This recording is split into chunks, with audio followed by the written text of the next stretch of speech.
Hey there, welcome to God Science Coffee, and we got a repeat offender. Repeat offender. A repeat guest here, Sean Paulson.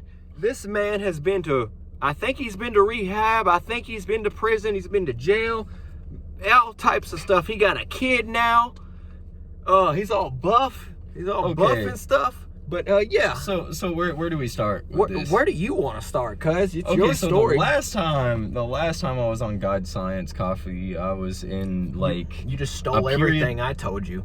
I was like in a period of recovery at the time, right? Mm-hmm. So I was recovering from a really, really serious meth addiction, and well, shortly after making the last episode, I relapsed and I ended up absconding on parole and basically took myself down through there. I was taking care of him while he had warrants, like a real gangster. I was living in his house for like some period of months, on and off for like years. Just whenever he couldn't stay at a trap house, he was at my house eating cereal and stealing all my expensive socks. I'm talking $15. All the socks. $15 pair of socks. You know, when you're on meth, like, you get this like urge to walk everywhere, and so I would walk like 15 miles a day in Robert's socks. And I would come back to his house after being gone for a couple weeks.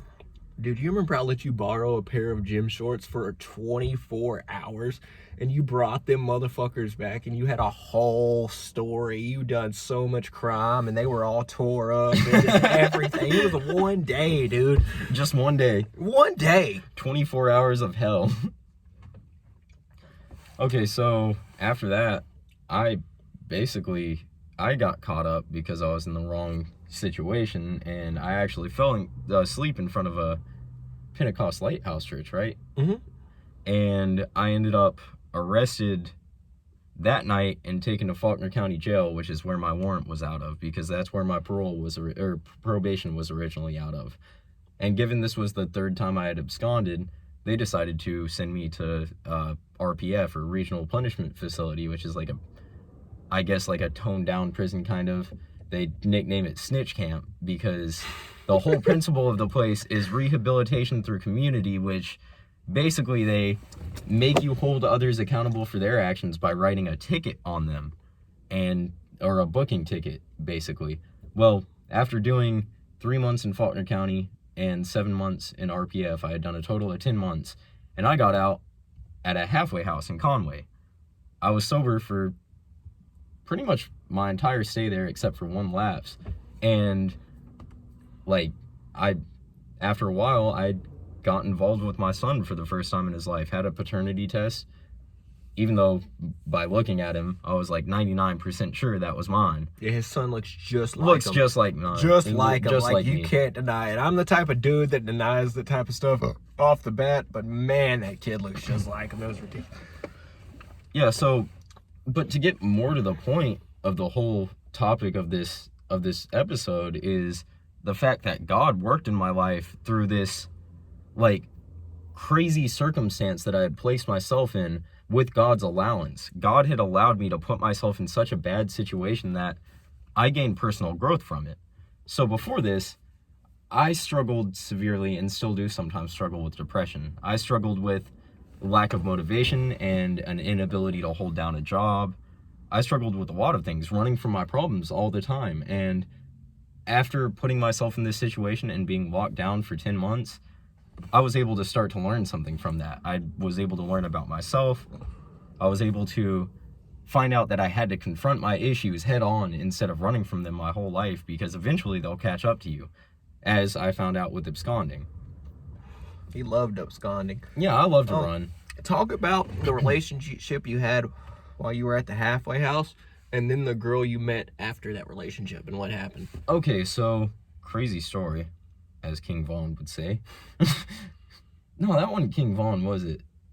Talk to me. Yeah, that was King Von. Crazy story, right? Yeah. Okay, so crazy story. Once I got to the halfway house, I spent like the first 3 months just working. For the first time in my life, I had held down a job for more than just a couple months. At first, it was for a remodeling company. And then shortly after the remodeling company, I got involved with a fence company. And while I was working for the fence company, I got moved into the phase-up housing at the transitional living facility, halfway house. And I was given the freedom of being able to go out every night. Well, I met somebody online and got involved with her and her ex-girlfriend. And shortly after that, I ended up breaking off the relationship with the girl that I was... Pause. Okay. So, with this girl, he was messaging me. I still haven't seen him in years. He was messaging me. He was like, do you think she's on dope, drugs, whatever? Yeah. And I was like, hell yeah. You could just look right. at this girl and they're like, hell yeah. He was definitely right. She's on drugs. So, yeah. Then, after that relationship was over, what happened? Okay, so... Because you're still technically sober within this story. This is like your sober Well, life. this was still sober, associating with people who were still drug users, and I obviously knew it, but a part of me wanted to deny it and be like, oh, she's not on drugs, you know.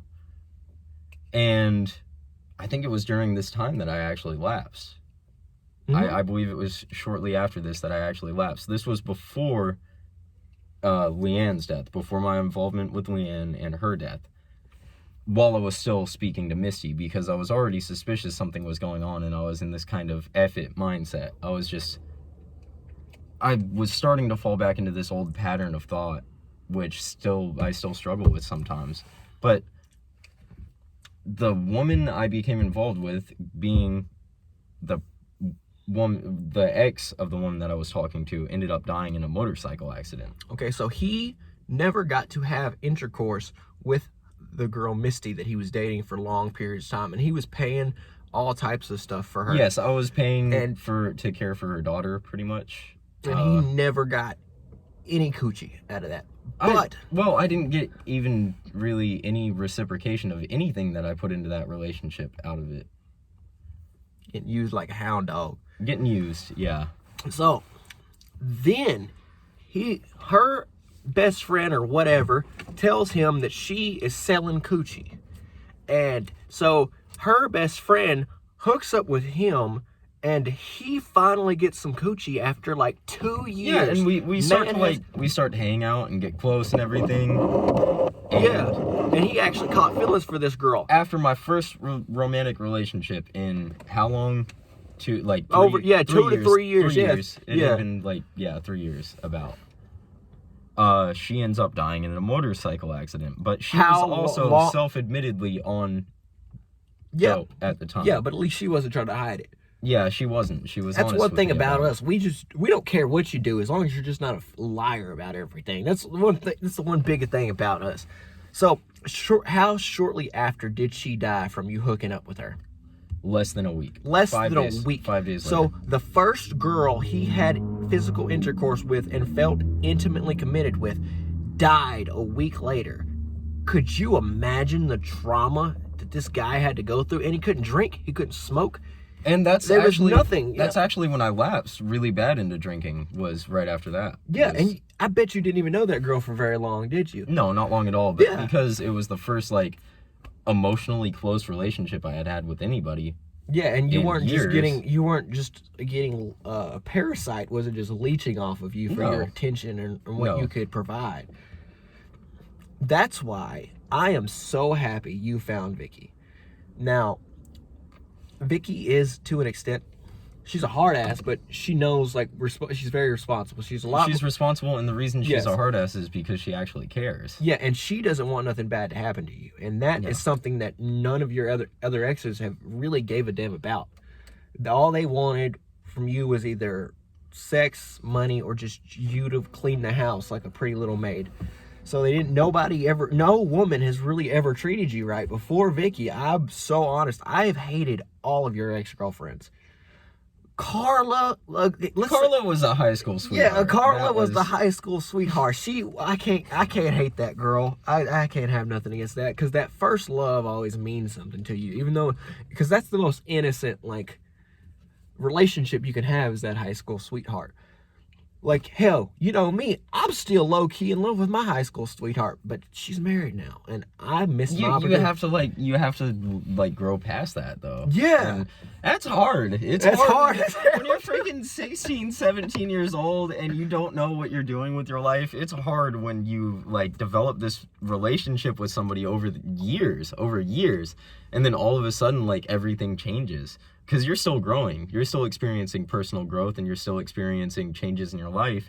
You don't know what you want at that age. Yeah, and you don't have no experience about the real world. When you become so involved with drugs, you set yourself back to the point where I didn't really finally figure out what I wanted in life. I didn't figure out, true meaning to my life until I turned, 25. Until after I turned 25. And that was partially thanks to my involvement with Vicky. Because you got with somebody who's responsible and actually cares about you, so that gave you more of a moral background to actually try harder. And you know who put these people in my life and gave me these experiences? That was all God. None of it had anything to do with me. I didn't have the power to take myself out of these situations nor put myself in. And oftentimes people ask, why do bad things happen to us? There's always a reason. Even if we never see that reason or fully understand that reason, there's always a reason for what happens. We're going to turn on the car just so the battery doesn't die. Yeah. I didn't think about that at first. Oh, please don't start beeping. Yes, and when God uses these bad experiences to help transform us and grow us. Now, some of them I'm still in this mixed, and some of them you look and you're like, why? Why can't I just have this thing? Yeah. Why can't I just do this or whatever? And God's always got some message or something he's trying to teach with you. Now, your experiences have been a lot more brutal than mine. At least in a real life stance. Everything with me is some social media BS or something. Let's be honest. I'm kind of a stubborn douchebag, and I'm really hard. Sometimes, but that's a part of your character. Yeah, that's just a part of your character. Because I know who I am, at least for the most part. I know who I am, and I know what I am. And I used to live my entire life based off of what other people thought of me, and that's what destroyed me. Is trying to be the person I thought everyone else wanted me to be instead of being my true self. And once I started loving myself, the world hated me because I feel like I actually found myself, or I'm finding myself, or whatever you want to call it. So with this with the Mormon cult, I've went to Mormon church one time. It's actually kind of fun, I can't lie. I feel like the entire thing was scripted so hard. There was just so much weird stuff. There's only one other black guy in the whole building, and they had me talk to the one other black guy in the building and he was like, hey bro, you should join. And in my head, I'm like, why bro? Don't you look around and see all these white faces? Of course he didn't say that out loud, but... Yeah, of course I didn't say that out loud. That's exactly what I thought. You see how scripted that feels? You got the one black guy in the building being like, oh yeah, you should join, bro. Why? Why? Tell me why, my brother. Why? And I bet you he couldn't. I guarantee you, if I ask him why, he couldn't give me a straight answer. I swear to God, I bet he couldn't. And that means it's a cult. That's exactly what a cult is. A cult is actually I don't remember where I read this, so I can't cite an exact source, but I was once told or once read that a cult is any church or religious institution founded after a certain date, which makes a lot of modern churches fall into the cult category. All right, so whenever I started God Science Coffee, one of the main things I studied was cults and the rules to an occult. And most cults use biblical scripture regardless of if they believe in the Bible or not. They still use biblical scripture, and they twist it and mold it, or they only use certain parts of the Bible instead of using the whole thing. That's one of the biggest keys to a cult. Is if they only use a small section of the Bible, that's one of the main things to a cult. And also there is a us versus them mentality. we're better than every other church is wrong, Yeah. and completely discounts every other church's plan to salvation. Yeah. Basically. And like with the, like especially like with the Mormons specifically, like you know how they have a lot of things like they can't tell you unless you're a member. That's a cult. If you can't tell me everything about the church, which the Bible is not a secret, you can read it your damn self. That's a cult. That's what a cult is. Your parents are going to watch this and be so mad at us in this part. But they're also going to be so happy at the same time, but we'll work through it. Your parents are going to be so mad and happy at us at the same time. Also, this isn't an open container because we're sitting still on private property. You know, they don't got to know where we're at, but... Yeah, no, not specific location. Yeah, not specific. We're in the middle of nowhere. We are in the middle of nowhere, yeah. In the middle of nowhere. And you're probably like, Robert, why are you drinking? Nigga, I am heartbroken. I just want love, damn it. For the past Somebody show this man some love. Yeah, for the past 2 years, I've had so many light-skinned girls break my heart. All these pretty light-skinned girls, man, I am messed up. I am messed up mentally. I can relate to the being messed up mentally because, like, it's hard. Like, I know spiritually I'm going to be okay. I know, like, God's going to provide everything for me that I need. Deep down inside, I know that. But at the same time, everything gets stressful. Life gets stressful when you haven't learned how to deal with life your entire, like, existence. The whole 25 years that I've been alive, I have not had to deal with anything like this. I've never had to pay a rent bill. I've literally, for the last, like, 5 years, floated, right? Yeah, you got rent, and now, you got kids. Now, all of a sudden, it all hits at once, and I've been running from it. And, like, eventually you'll get yours, and God will make sure that that happens in whichever way you want to take that. And he tends to provide for those who ask him for provision. And he gives you what you think That's you speaking want. about everything, romantic relationships, finances, everything. Literally everything. He gives it to you, but like, and then it's just a test. Were you ready for it? Are you ready for that? Whenever I was on top of my mountain, I wasn't ready for none of it. I thought I was. I hit my peak. Well, I hit a peak way too quickly, out of nowhere. I went from absolutely nothing to like all this stuff at once, and it drove me crazy. I lost my mind. Yeah, and what happens is you reach that peak and you're not ready for it, and so either you tear yourself down, or when the natural occurrence of, like, you know, life struggles, when that naturally happens, you're not prepared for it whenever you've hit that peak and all of a sudden you're down here. It's too much sometimes. So when I got out and I actually got my shit together and started to figure some things out, yeah, we're gonna be checking behind us the whole time, hoping nobody pulls up on us.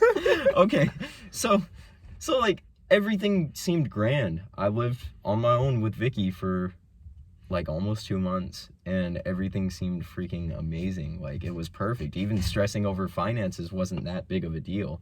And then, like, it just, life goes up and down the whole time you're alive, like, throughout everything. No matter what, it's always a waxing and waning, just like the moon. Can I tell you something that I've learned about like relationships and love and stuff like that? Relationships, if somebody actually cares about you, it doesn't matter how much you make. It doesn't matter necessarily what position you're in, unless you're at like an absolute bottom. And like, if you're at that bottom, it makes sense why they would leave you, because like, you dug that little hole for yourself. But also, the more like heartbreak and stuff that you endure, you actually find more ways to love yourself. You find more ways that like, you find that you don't necessarily need another person to love you like you should love you. That's one of the absolute hardest things about going through multiple relationships or just partners or whatever. Yeah, don't go yet. No, not yet. Give me like 10. We're gonna try to do like 10 more minutes. All right, yeah. So you work basically 7 days a week now. Almost every single day I have some form of work. Even on my days off, it's always like it's always preoccupied, either by taking care of kids, going shopping, taking care of responsibilities like bills or anything. Like, it's always something. If I'm not working for my main job, I'm doing side jobs on the weekend. And I mean, sometimes it gets stressful, but every time I think about the stress, I have to remind myself that God put this here for a reason. As much as I hate to admit it, God put all of this here for a reason. No matter how hard it gets, God has reason for all of it. And he gives us ways out, but we have to find the right ways instead of taking the devil's way out. And that's one thing that I've struggled with. God loves broken people. Yes. I continuously date girls that don't believe in God, but like, and part of me hates it because I show these girls both kind of like my lighter side and I show them like my darker side, and by the time it's over they really reflect on the worst side of me. Yeah, I'm sure that like in their minds they remember the nicest parts. It's like everybody has an angry, mentally unstable part of them. I have my own. You've seen that before, probably. You've seen me at my worst. You've seen me at my best now. And I've seen you at both at some point. I've actually been beat up by this dude before because I knocked on his door at 3 a.m. while I was tweaking. It was like 5, and he tried. It was at 5 in the morning. He tried to trade me surveillance cameras for some weed. Yeah. At 5 o'clock in the morning. Now the problem was I was trying to go to sleep. Keep going. I was trying to go to sleep at 5 in the morning, and he knocked on my bedroom door, and then he knocked on the front door and acted like he didn't even come in. Which, I mean, I didn't. I basically broke into this dude's private space. Like, yeah. I had done this more than one time, though. That's the thing. I had done this, like, several times in the past, which I'm sure was not okay with him, but he just didn't. Because I had to break into the house all the time. I didn't have a house key. I'm very irresponsible with keys, but I'm also very good at breaking into a house that I'm familiar with. If I'm not familiar with a house, I'm not doing it. I'll walk in the front door, but I'm not breaking into it. I'm not doing it. But that's just because I semi-understand the law.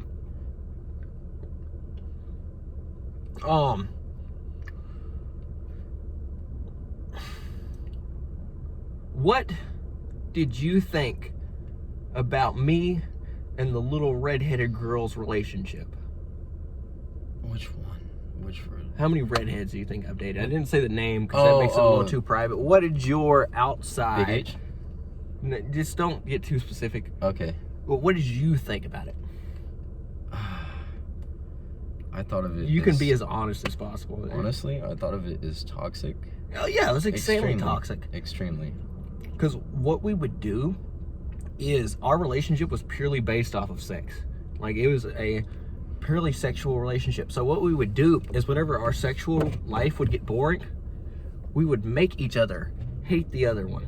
So that way, this next time we seen each other and that we had sex, we would literally want to kill each other. It's like whenever we were doing it, we were so violent with each other. So rough. Yeah, it's very rough. Very, very rough. And every time that we did this, it just got so much more violent. It's great though. It was great, but it was not just one-sided though. It was. I thought I was in control of the situation, but I was actually not. And as it turned out, you were being manipulated. I was being manipulated like a motherfucker. Like everywhere. Okay, my life was great, but whenever I brought her around, it would everywhere the environment I was at would be destroyed. I was living in Chenal, no matter downtown, living in some of the nicest places around Little Rock. And as soon as I brought her around, it would just all come crumbling. Yeah, down. But you know what? I sacrificed that because I loved that little hoe. I did. I loved that little hoe, damn it. That's how it goes, though. That is how it goes. That's just... You can't control somebody else's actions. You can't control whether or not somebody's using you. And at the same time, you can't let somebody use you, but it's not your fault if they do decide to do like to use you or to. Yeah.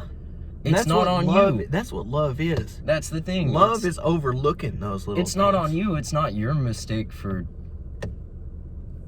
them using you. It's only your responsibility how you react to that, whether you decide to cut them off or whether you decide to act out on it or retaliate in some sense. And retaliation wastes your energy. It hurts you in the long run.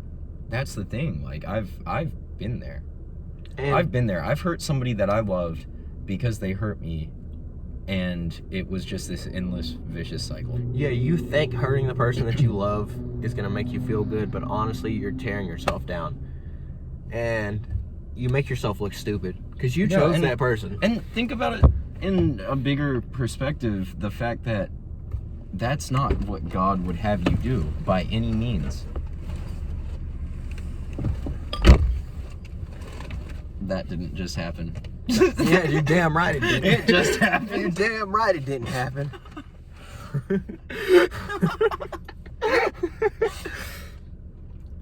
But yeah, like Jesus Christ, think about how he would have responded to such a situation. Such a situation as the ones that we have been in. First of all, he wouldn't have been in those situations in the first place because he is God's perfect child. He is.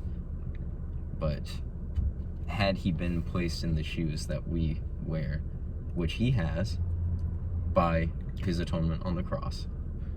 And you see, these people that are watching are gonna judge us and be like, oh, well, these people did this and this or whatever, and what would they know about God? We know more about God than you will ever know, because we have messed up. God found us in our